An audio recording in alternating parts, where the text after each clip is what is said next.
জন্য কোনো বাপ খারাপ দেখে সন্তানকে খারাপ বলা যাবে না। আমাদের সমাজে দেখবেন একটা বাপ কথার কথা চুরি করছে, হয়তো কোনো একটা আকাম করছে, বাপ তো পরের কথা অনেক সময় ভাই দূর খারাপ কিছু করছে, তো দেখা যায় ওইটার জন্য ভাইকে ভৎসনা করা হয়, ছেলেকে মানুষ দোষারোপ করে, তার সাথে মানুষ খারাপ আচরণ করে, আছে না নাই?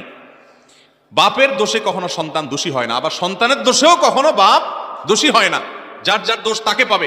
এই জন্য একজনের দোষের কারণে আরেকজনকে লজ্জা দেওয়া, আরেকজনের প্রতি অবিচার করা, জুলুম করা, কোণঠাসা করা, সামাজিকভাবে তাকে হেয় প্রতিপন্ন করা, এগুলো গুনাহের কথা। গ্রামাঞ্চলে এগুলো অহরহ হয়ে থাকে।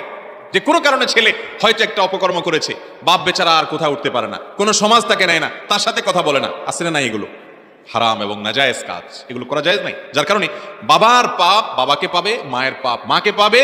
আল্লাহর কাছে অ্যাকাউন্টেবিলিটি, হিসাব সম্পূর্ণ আলাদা আলাদা, যার যারটা তার তার। অতএব সন্তানের পাপে বাপেকে, এই এক বাপকে পাবে না, বাপের পাপেও সন্তানকে পাবে না। তবে হ্যাঁ, কিছু কিছু কর্মফল আছে।